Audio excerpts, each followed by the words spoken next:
Hello, welcome back to the new reaction video. और अभी जिस वीडियो के ऊपर हम लोग रिएक्ट करने वाले हैं उस वीडियो का टाइटल है BJP versus Congress Indian defence sector. अच्छा, इंडिया का डिफेंस में इन दोनों पार्टीज का पार्टीज क्या का। किरदार है। देखो, एक पार्टी ऐसी है जिसमें जिन्ना ने भी काम किया है, हाँ, मतलब कांग्रेस में। और दूसरी बीजेपी है जो कि इस टाइम पे दुनिया की नंबर दुनिया की वन नंबर वन दुनिया की नंबर वन पार्टी पार्टी का। है, जिसने मतलब पूरे पूरे इंडिया का मतलब एक पूरा का पूरा मतलब नक्शा चेंज ही कर, हाँ। चेंज कर दिया ना। हाँ, मतलब इस मतलब तरह कह सकते हैं कि नक्शा खूबसूरत बना चेंज दिया। करके रख दिया।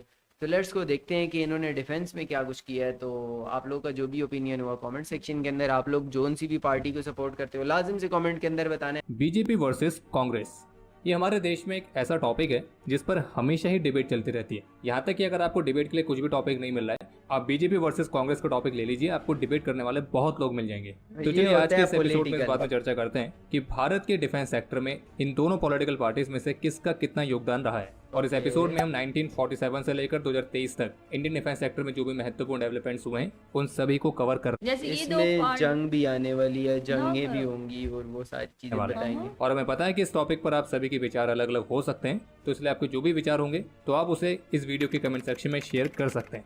और हाँ, एक बात और क्लियर कर देते हैं कि इस एपिसोड को बनाने के लिए ना तो हमको बीजेपी ने पैसे दिए हैं और ना ही कांग्रेस ने। और वैसे भी हमारी असली कमाई आप सभी का प्यार और सपोर्ट है, जो हम हमेशा चाहते ये हैं। चीज़। और इसी नोट के साथ जय हिंद डिफेंस लवर्स, स्वागत है आप सभी का डिफेंस ज्ञान सीरीज के एक और बेहद ही फ्रेश एपिसोड में। So without wasting any time, let's begin. Defence squad. तो 1947 में जब हमारे वीर स्वतंत्रता सेनानियों ने अंग्रेजों को भारत से भगाया और हम सभी भारतीयों को आज़ादी दिलवाई, तो आज़ाद भारत की जो सरकार बनी वो इंडियन नेशनल कांग्रेस के तहत बनी। और फिर 1947 के बाद Right. अगले 20 वर्षों से भी अधिक समय तक कांग्रेस का भारत की राजनीति पर एक वर्चस्व कायम रहा। और इस दौरान भारत के डिफेंस सेक्टर ने कई सारे महत्वपूर्ण इवेंट्स को विटनेस भी किया, जिसमें 4 प्रमुख वॉर भी शामिल हैं। 1947-48 का इंडो पाकिस्तान वॉर, फिर 1962 का इंडो चाइना वॉर, 1965 का इंडो पाकिस्तान वॉर और 1971 का बांग्लादेश लिबरेशन वॉर। और अगर वॉर से हटके बात करें तो 1947 के बाद कांग्रेस गवर्नमेंट के तहत ही 1958 में defence research and development organisation यानी कि डीआरडीओ की स्थापना की गई। लेकिन डीआरडीओ को यूटिलाइजेशन जिस तरह से किया जाना चाहिए था तो वो शुरुआत में तो बिल्कुल भी देखने को नहीं मिला। और जैसे कि हमने आपको डीआरडीओ वर्सेस डार्पा वाली वीडियो में भी बताया था कि किस तरह से दोनों ऑर्गेनाइजेशंस लगभग एक ही समय पर स्थापित किए गए थे, लेकिन इसके बावजूद भी इन दोनों में आज के समय में काफी ज्यादा डिफरेंस आ चुका है, खास करके एडवांस मिलिट्री टेक्नोलॉजीज को डेवलप करने के मामले में। लेकिन हाँ, ये भी जरूरी है कि कांग्रेस गवर्नमेंट के अंडर डीआरडीओ द्वारा कई सारे महत्वपूर्ण प्रोजेक्ट्स शुरू भी किए गए थे। जैसे कि डीआरडीओ का जो सबसे पहला मेजर प्रोजेक्ट था वो था प्रोजेक्ट इंडिगो, जो कि 1960s में शुरू हुआ था। और इसके तहत स्विट्जरलैंड के कोलैबोरेशन के साथ इंटरमीडिएट रेंज की सरफेस टू एयर मिसाइल को विकसित किया जाना था। लेकिन किन्हीं कारणों के चलते कुछ वर्षों के बाद इस प्रोजेक्ट को डिसकंटिन्यू कर दिया गया। लेकिन इसी प्रोजेक्ट इंडिगो ने फिर बाद में प्रोजेक्ट डेविल को लीड किया, और इसी प्रोजेक्ट डेविल के पास से ही हमें 1980s में IGMDP यानी कि integrated guided missile development programme के तहत पृथ्वी मिसाइल का डेवलपमेंट देखने को मिला। इसके अलावा HAL HF-24 मारुत, LC तेजस, जब ये प्रोग्राम शुरू किए गए तब उस समय भी भारत में जेट्स कांग्रेस वगैरह की भी। सरकार थी। इसके अलावा भारत का पहला परमाणु परीक्षण, जो कि ऑपरेशन स्माइलिंग बुद्धा के नाम से जाना जाता है, तो ये भी कांग्रेस गवर्नमेंट के अंडर ही कंडक्ट किया गया था। हालांकि Nice. भारत मतलब अगर ये कहें कि न्यूक्लियर पावर अगर इंडिया को जो आई है, इंडिया के पास, और वो किसके टाइम में आई है, तो वो कांग्रेस के टाइम में आई है। तो ये बहुत के इस बड़ी पहले परमाणु अचीवमेंट है। परीक्षण को एक पीसफुल टेस्ट की तरह ही दिखाया गया। और ये बात भी स्वीकार करनी होगी कि 1947 में स्वतंत्रता के बाद तत्कालीन प्रधानमंत्री पंडित जवाहरलाल नेहरू द्वारा भारत के न्यूक्लियर प्रोग्राम को ऑथराइज करना एक महत्वपूर्ण फैसला था। इसके अलावा कांग्रेस गवर्नमेंट ने भी अपने कार्यकाल में भारत में स्वदेशी डिफेंस मैन्युफैक्चरिंग को बढ़ावा देने के लिए कई पॉलिसीज पर काम किया है। और ऐसे कई सारे मिलिट्री प्रोजेक्ट्स हैं जिनकी नींव कांग्रेस गवर्नमेंट के कार्यकाल में रखी गई थी और जो अब जाकर कमीशन हुए हैं। जैसे कि कोलकाता क्लास की स्टेल INS चेन्नई, इसकी नींव रखी गई थी 2006 में और एक कमीशन हुई 2016 में। और इसी तरह से और भी कई सारे मिलिट्री प्रोजेक्ट्स हैं। और कांग्रेस गवर्नमेंट ने भी डिफेंस सेक्टर में आत्मनिर्भरता की महत्वता को समझा और डिफेंस प्रोडक्शन पॉलिसी 2011 को रिलीज किया, जिसका प्रमुख उद्देश्य था डिफेंस सेक्टर में आत्मनिर्भरता को प्रमोट करना। इसके अलावा डिफेंस पर्सनल के वेलफेयर को इंप्रूव करने पर भी काफ़ी ध्यान दिया गया, फिर चाहे सैलरीज को बढ़ाना हो या फिर उनके एकोमोडेशन या मेडिकल फैसिलिटीज़ को और बेहतर करना हो। लेकिन कांग्रेस गवर्नमेंट का अगर आप पूरा कार्यकाल देखेंगे तो आप ये भी पाएंगे कि अधिकतर समय उनकी जो अप्रोच थी वो डिफेंसिव रही है। और डिफेंस रिफॉर्म्स को लेकर किए गए उनके ऐसे कई सारे प्रोमिस हैं जो पूरे नहीं हुए हैं या फिर उन्हें पूरी तरह से इंप्लीमेंट नहीं किया गया है। और अगर इंप्लीमेंट किया भी गया है तो जो आउटकम आना चाहिए था वो आउटकम एक्चुअल में नहीं आया है। बाकी मिलिट्री प्रोजेक्ट्स में bureaucratic delays, research and development के लिए फंडिंग की कमी, टेक्नोलॉजिकल गैप्स, तो ये भी कांग्रेस गवर्नमेंट के कार्यकाल में देखे गए। इन सबके अलावा राष्ट्र सुरक्षा के लिए सबसे महत्वपूर्ण चीज़ों में से एक प्रॉपर बॉर्डर इंफ्रास्ट्रक्चर, तो उनको भी विकसित करने पर कांग्रेस गवर्नमेंट के समय ज़्यादा ध्यान नहीं दिया गया, खास करके चीन के साथ लगी सीमाओं पर।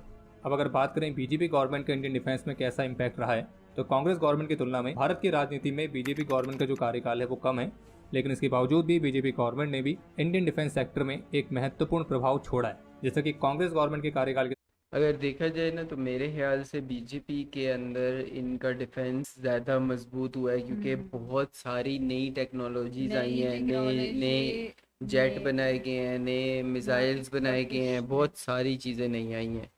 समय भारत ने अपना पहला परमाणु परीक्षण किया था, तो उसी तरह से बीजेपी गवर्नमेंट के कार्यकाल के समय भारत ने अपना दूसरा परमाणु परीक्षण किया, जिसे ऑपरेशन शक्ति के कोड नेम के तहत कंडक्ट किया गया था। और सफल परीक्षण के साथ ही तत्कालीन प्रधानमंत्री श्री अटल बिहारी वाजपेयी जी ने भारत को एक full fledged nuclear state declare किया। और ये दूसरा परमाणु परीक्षण जरूरी इसलिए भी था ताकि इससे भारत के एडवर्सरीज, खासकर चीन और पाकिस्तान को ये सीधा संदेश जाए कि भारत के पास डिफेंसिव ही नहीं बल्कि ऑफेंसिव कैपेबिलिटीज भी हैं।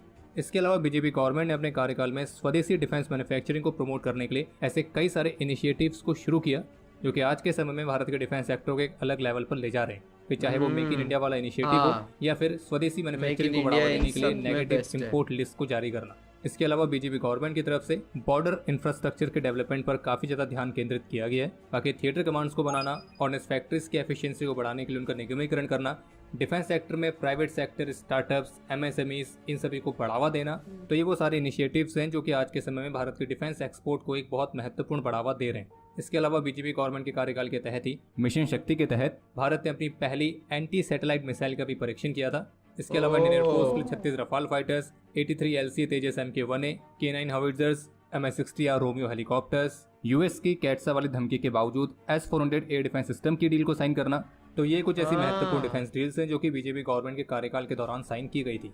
लेकिन इसके अलावा बीजेपी गवर्नमेंट ने अपने कार्यकाल में कुछ ऐसे फैसले भी लिए जिनमें से कुछ फैसलों ने पूरी दुनिया भर में भारत की एक अलग इमेज बनाई, लेकिन कुछ फैसले ऐसे भी थे जिन्होंने देश में एक अलग तरह की कंट्रोवर्सी क्रिएट करी, जैसे कि 2016 में उरी हमले के बाद LOC के पार सर्जिकल स्ट्राइक्स को कंडक्ट करना, फिर इसी तरह से पुलवामा हमले के बाद 2019 में बालाकोट स्ट्राइक को कंडक्ट करना, इसके अलावा जम्मू कश्मीर से आर्टिकल 370 को हटाना। तो ये कुछ ऐसे फैसले थे जिसने पूरी दुनिया को संदेश दिया कि एक नया भारत है और जो कि जरूरत पड़ने पर घर के अंदर घुस के भी मार सकता है। इन फैसलों से हमारे एडवर्सरीज, खास करके पाकिस्तान को एक स्ट्रॉन्ग मैसेज किया।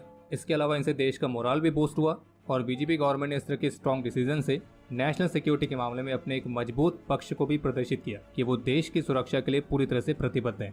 लेकिन कुछ ऐसे फैसले भी थे जिनसे कंट्रोवर्सी भी हुई, जैसे कि अग्निपथ वाली स्कीम, जिसके बाद पूरे देश भर में हिंसक प्रदर्शन देखने को मिले थे। और इस पॉलिसी को लेकर अभी भी सबके अलग अलग विचार हैं, कोई इसके पक्ष में है तो कोई इसके पक्ष में नहीं है। और बाकी ये फैसला हमें किस तरह का आउटकम देगा तो वो हमें आने वाले कुछ समय में मालूम पड़ेगा। इसके अलावा OFB का जो निगमीकरण करने वाला फैसला था, तो उसको लेकर भी ओपोजिशन पार्टी से सरकार को काफ़ी ज़्यादा क्रिटिसिज्म देखने को मिला था, लेकिन जो आम जनता थी उनमें से अधिकतर का ओपिनियन गवर्नमेंट के पक्ष में ही था, क्योंकि ये फैसला खास करके OFB की एफिशिएंसी को बढ़ाने के लिए ही लिया गया था। और अगर देखा जाए तो उसके पॉजिटिव रिजल्ट्स अब देखने को मिल भी रहे हैं। इसी तरह से आर्टिकल 370 को जो हटाने वाला फैसला था, तो इसने भी भारत की नेशनल सिक्योरिटी में एक बहुत बड़ा योगदान दिया है। और जैसे कि अभी कुछ ही दिनों पहले रिपोर्ट्स आई थी जिन्हें बताया गया कि आर्टिकल 370 हटने के बाद से जम्मू कश्मीर में जो पत्थरबाजी वाले मामले होते थे उनमें 99% तक की गिरावट देखी गई है।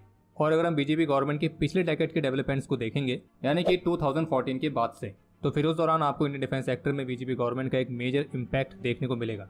फिर चाहे इंडियन आर्म फोर्सेस को Rafale, Apache, Chinook, S-400 air defence system, 6 और assault rifles, AK-203 assault rifles, K9 हाविट्जर्स, तो इस तरह के एडवांस वेपन प्लेटफॉर्म्स के साथ इन्हें मॉडर्नाइज करना हो, या मेक इन इंडिया और आत्मनिर्भर भारत इनिशिएटिव्स के साथ स्वदेशी डिफेंस प्रोडक्शन को बढ़ावा देना हो, या फिर उभरते हुए कुछ नए डोमेन जैसे कि साइबर वॉरफेयर, स्पेस वॉरफेयर, इन सभी के लिए डेडिकेटेड एजेंसी को स्थापित करना हो, और या फिर बॉर्डर इंफ्रास्ट्रक्चर को महत्वपूर्ण तरीके से बढ़ावा देना हो, तो इस तरह के कई सारे महत्वपूर्ण डेवलपमेंट्स इस दौरान हुए हैं। इसके अलावा कई ऐसे डिफेंस रिफॉर्म्स हैं जो फिलहाल अभी अंडर प्रोग्रेस हैं, लेकिन उन पर काफ़ी तेजी से काम हो रहा है। इसके अलावा बीजेपी गवर्नमेंट के पिछले 9 वर्षों के कार्यकाल में भारत का जो डिफेंस एक्सपोर्ट है उसने एक नया बेंचमार्क सेट किया है, जो कि है 16,000 करोड़ रुपीस का। और जैसे कि अभी हाल ही में भारत सरकार की तरफ से जो ऑफिशियली डेटा जारी किया गया था, उसके मुताबिक पिछले 9 वर्षों में भारत का जो डिफेंस एक्सपोर्ट है वो 23 टाइम्स बढ़ा है।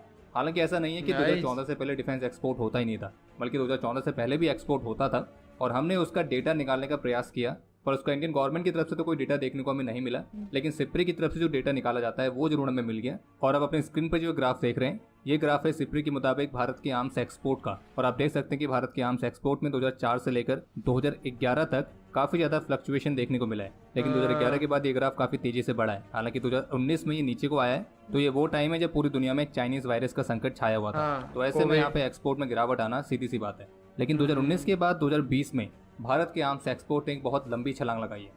इसके अलावा अगर बात करें भारत के मिलिट्री एक्सपेंडिचर की, तो सिप्री के इस ग्राफ के मुताबिक भारत का जो मिलिट्री एक्सपेंडिचर है वो लगातार हमेशा बढ़ता ही रहा है, और ये हमें दोनों गवर्नमेंट के कार्यकाल के समय देखने को मिला है। रही बात भारत के डिफेंस बजट की, तो दोनों ही गवर्नमेंट के समय डिफेंस बजट को हर साल बढ़ाया गया है, लेकिन इंडियन आर्म फोर्सेस की इमीडिएट मिलिट्री रिक्वायरमेंट को पूरा करने के लिए 2014 के बाद जो बीजेपी गवर्नमेंट के समय फास्ट ट्रैक बेसिस पर इंडियन आर्म फोर्सेस के लिए इमरजेंसी प्रोक्योरमेंट पावर्स को अप्रूव किया गया था। तो वो एक बहुत महत्वपूर्ण फैसला था, जिससे इंडियन आर्म फोर्सेस की जो मिलिट्री प्लेटफॉर्म्स की रिक्वायरमेंट है तो उसे फास्ट ट्रैक बेसिस पर पूरा करने में मदद मिलती है। हालांकि बीजेपी गवर्नमेंट के समय में भी ब्यूरोक्रेटिक डिलेज हुए हैं, लेकिन अगर आप इसे कंपेयर करेंगे बीजेपी से पहले के कांग्रेस गवर्नमेंट के कार्यकाल से, तो आप ये पाएंगे कि बीजेपी गवर्नमेंट के समय जो अधिकतर मिलिट्री डील्स हैं तो वो ज़्यादा तेजी से पूरी हुई हैं। तो इसलिए अगर आप इन सारी चीज़ों को एक साथ देखते हैं तो आपको एक चीज़ जरूर नजर आएगी, और वो ये कि दोनों ही पॉलिटिकल पार्टीज ने भारत की डिफेंस पॉलिसीज, भारत की डिफेंस इंडस्ट्रीज, या यूँ कहें भारत के ओवरऑल डिफेंस सेक्टर को शेप देने में अपनी अपनी महत्वपूर्ण भूमिका निभाई। सिक्योरिटी को लेकर दोनों की जो अप्रोच रही है वो अलग अलग रही है। जैसे कि कांग्रेस गवर्नमेंट की अधिकतर अप्रोच थी डिफेंसिव वाली, बल्कि बीजेपी गवर्नमेंट की आप अप्रोच कह सकते हैं डिफेंसिव ऑफेंसिव। बीजेपी गवर्नमेंट जो कि अभी वर्तमान समय में पावर में, तो ये बात भी उनकी स्वीकार करनी पड़ेगी कि उनके कार्यकाल में डिफेंस डील्स ज़्यादा ट्रांसपेरेंट तरीके से हुई हैं। तो यार अगर डिफेंस से रिलेटेड देखा जाए तो दोनों पार्टीज ने काफ़ी काम किया है, मतलब बीजेपी ने, लेकिन अगर देखा जाए तो बीजेपी ने एक हिसाब से ज़्यादा काम किया हुआ है। वो इसलिए काम मुझे ऐसा लगता है क्योंकि इसलिए भी बीजेपी का काम ज़्यादा लगता है हमें, क्योंकि टेक्नोलॉजी ज़्यादा आ चुकी है। और इस टाइम पे देखो, कांग्रेस का टाइम एक पुराना टाइम था, उस टाइम पे इतनी टेक्नोलॉजी नहीं थी, और ना सोशल मीडिया था, ना इस तरीके की कोई चीज़ें जिससे पता चलता था। अब तो अगर कोई छोटा सा भी मिसाइल बनता है ना, तो वो पूरे कंट्री के अंदर एक बात फैल जाती है, लोगों को सबको पता चल जाता है और पता चलता है कि कोई काम हो रहा है। और वैसे भी नई नई टेक्नोलॉजीज उस टाइम पे इतनी नहीं थी, उस टाइम पे इतनी नहीं थी अमेरिका के पास थी, रशिया के पास थी, चाइना के पास थी, बट जापान के पास, मतलब इंडिया पाकिस्तान और ऐसे कंट्रीज के पास नहीं थी। तो अब आके इन कंट्रीज के पास आना शुरू हुई हैं। तो अब ये मेरे ख्याल से बीजेपी उतना ही, अगर कांग्रेस भी काम करती, बट बीजेपी ने जो काम किया वो भी एक बहुत फास्ट ग्रो किया है इन्होंने इस चीज़ को। वैसे इकॉनमी वाइज भी देखा जाए और डिफेंस के हिसाब से भी देखा जाए तो बहर आप लोग कौन सी पार्टी को सपोर्ट करते हो, लाजिम से कमेंट्स के अंदर बताना है। और आपको क्या लगता है कि कौन सी वाली पार्टी ने, मतलब बीजेपी ने ज़्यादा काम किया डिफेंस पे या कांग्रेस ने। तो एक और वीडियो के साथ दोबारा से मिलते हैं, तब तक के लिए अल्लाह हाफिज़। बाय।